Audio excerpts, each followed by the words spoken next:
بسم اللہ الرحمن الرحیم۔ السلام علیکم۔ فرسٹ ایئر کلاس، آج جو نظم ہم پڑھنے جا رہے ہیں یہ نظم لکھی ہے حفیظ جلندری نے۔ نظم کا نام جلوہ سحر۔ حفیظ جلندری جو ہے محمد حفیظ ان کا نام تھا اصل میں، اور حفیظ ان کا تخلص تھا۔ وہ جلندھر میں پیدا ہوئے۔ والد کا نام حافظ شمس الدین تھا۔ ان کے استاد انہیں ابو الاثر حفیظ کہتے ہیں اور وہ اسی نام سے مشہور ہوئے۔ ان کی ابتدائی تعلیم جلندھر میں ہی ہوئی۔ وہ خاندانی حالات اور خانگی ذمہ داریوں کی وجہ سے اپنی تعلیم مکمل نہ کر سکے۔ وہ 22 سال کی عمر میں جلندھر سے لاہور آ گئے۔ یہاں کی ادبی فضا میں ان کے ادبی جوہر خوب کھلے اور جلد ہی وہ اپنے دور کے ممتاز شعراء میں شمار ہونے لگے۔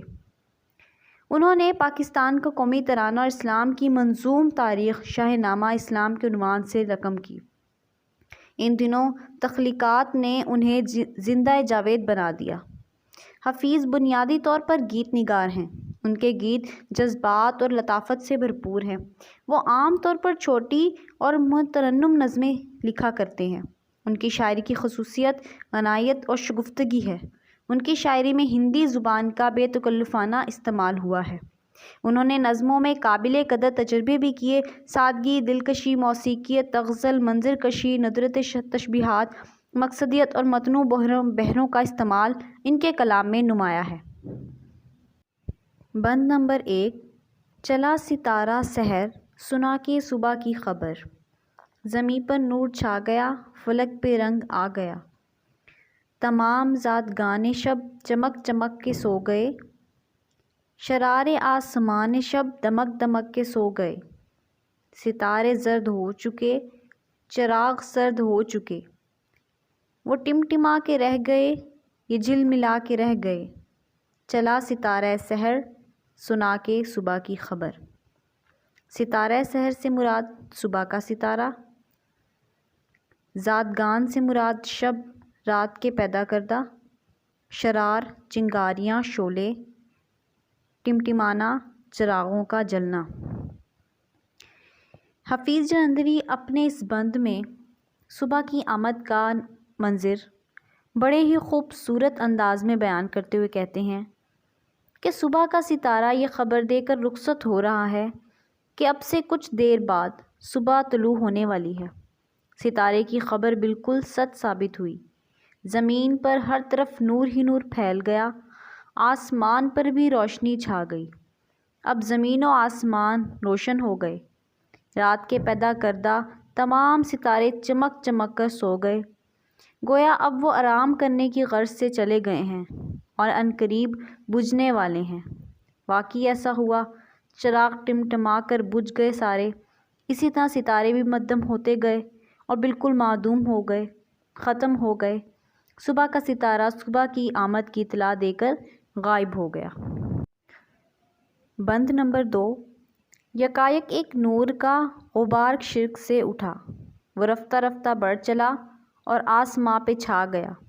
حسینہ نمود نے سیاہ نقاب اٹھا دیا، فسوں گر شہود نے طلسم شب مٹا دیا۔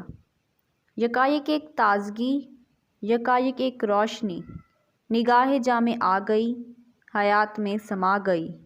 یکایک ایک نور کا غبار شرق سے اٹھا، یکایک اچانک نور، روشنی، غبار، دھول، شرق، مشرق، رفتہ رفتہ، آہستہ آہستہ۔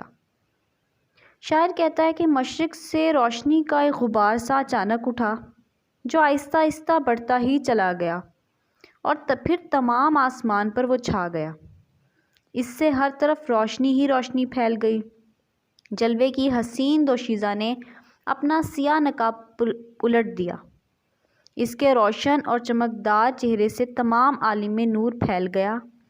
شاعر نے سیاہ نقاب کا لفظ اندھیری رات کے لیے استعمال کیا ہے۔ نظارے کے جادوگر نے رات کے جادو کو توڑ دیا، یعنی رات ختم ہو گئی۔ اچانک جان زندگی کی نظر میں ایک تازگی اور روشنی پیدا ہو گئی۔ ہر شے میں جان پڑ گئی، ہر شے تر و تازہ نظر آنے لگی۔ زندگی کے آثار پھر سے نمودار ہو گئے۔ اب ہر طرف گہما گہمی اور چہل پہل ہو گئی۔ اچانک مشرق سے نور کا ایک غبار اٹھا اور پھر کثرت سے تمام عالم میں روشنی ہی روشنی پھیلا دی اس نے۔ بند نمبر 3، عبادتوں کے در کھلے، سعادتوں کے در کھلے، درے قبول وا ہوا، دعا کا وقت آ گیا، اذان کی صدا اٹھی، جگا دیا نماز کو، چلی ہے اٹھ کے بندگی، لیے ہوئے نیاز کو، صنم گدا بھی کھل گیا، اٹھا ہے شور سنگ کا، چلو نمازیو چلو، اٹھو پجاریو اٹھو، عبادتوں کے در کھلے، سعادتوں کے در کھلے۔ عبادت بندگی، در دروازہ، سعادت نیک بختی، واہ واہ کھلا، صدا آواز، بندگی عبادت کرنا، نیاز عاجزی و انکساری، صنم کدہ بت خانہ، سنک ناقوس ایک خاص قسم کی کوڑی جو ہندو اپنے دیوتاؤں کے سامنے بجاتے ہیں، ایک خاص قسم کی گھنٹی۔ اب اس بند میں شاعر کہتا ہے کہ صبح ہوتے ہی عبادت گاہوں کے دروازے کھل گئے، گویا صبح کے گھر کھل گئے، لوگوں نے اپنے اپنے مذہبی طریقے کے مطابق عبادت کرنا شروع کر دی، قبولیت کا دروازہ کھل گیا۔ اب دعا کا وقت ہے، خدا سے دعا مانگنے کا سب سے بہترین وقت یہی ہے۔ نمازیوں کے لیے مؤذن کی آواز پر نمازی لوگ اٹھ کھڑے ہوئے، خدا کے نیک بندے عاجزی و انکساری کے ساتھ اظہار کرنے کے لیے مسجدوں کی طرف چل پڑے، بت خانے کا دروازہ بھی کھل گیا اور پوجا کے لیے ناقوس بجنے لگے۔ اب صبح ہو گئی، اے نمازیوں چلو مسجد کی طرف چلو، اے پجاریوں تم بھی اپنے مندر میں پہنچ جاؤ۔ شاعر کہتا ہے کہ اب عبادت گاہوں کے لیے دروازے کھل گئے ہیں، ہر طرف خیر و برکت کا دور دورہ ہو چکا ہے۔ بند نمبر 4، کسان اٹھ کھڑے ہوئے، مویشیوں کو لے چلے، کہیں مزے میں آ گئے تو کوئی تان اڑا گئے، یہ سرد شبنمی ہوا، یہ صحت آفری سما، یہ فرش سبزہ گھاس کا، یہ دل فریب آسماں، بسے ہوئے پریت میں ہے مہو ان کی گیت میں، کہاں ہیں شہر کے مکیں وہ بے نصیب اٹھے نہیں، کسان اٹھ کھڑے ہوئے، مویشیوں کو لے چلے۔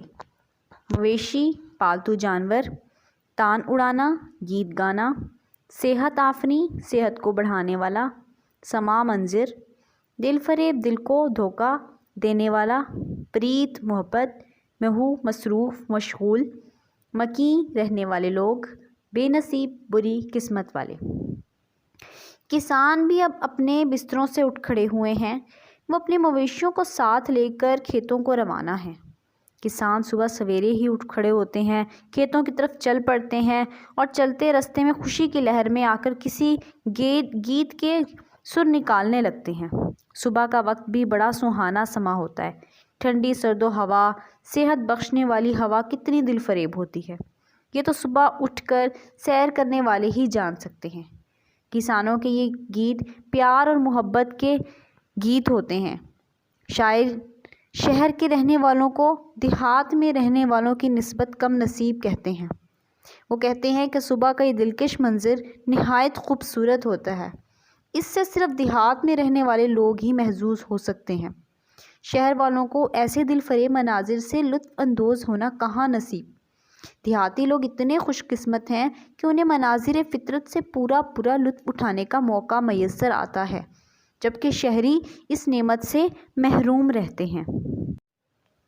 بند نمبر 5، اٹھی حسینہ سحر، پہن کے سر پہ تاج زر، لباس نور زیب بر، چڑھی فراز کوہ پر، وہ خندہ نگاہ سے پہاڑ طور بن گئے، وہ عکس جلوہ گاہ سے سحاب نور بن گئے، نوائے جوئی بار اٹھی، صدائے آبشار اٹھی، ہواؤں کے رباب اٹھے، خوش آمدید کے لیے، اٹھی حسینہ سحر، پہن کے سر پہ تاج زر۔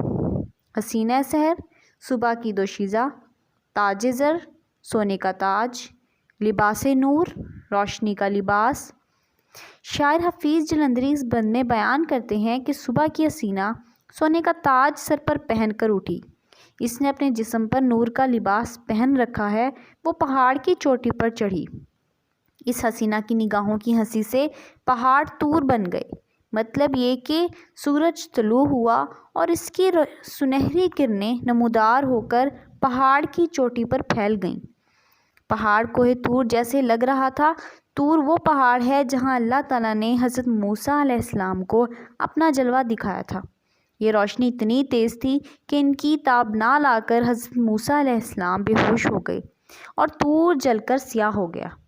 شاعر نے اسی پہاڑ کی اس شعر میں بات کی ہے۔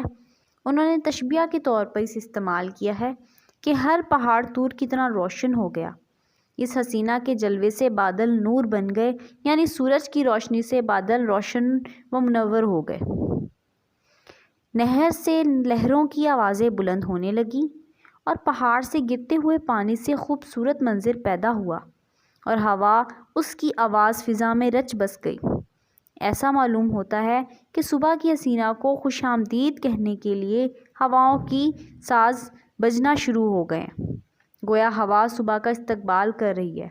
صبح کی روشنی ہر طرف پھیل چکی ہے اور اس نے سنہری تاج پہنا ہوا ہے، مطلب یہ کہ طلوع صبح سے پورا ماحول فضا میں روشن ہو گیا ہے۔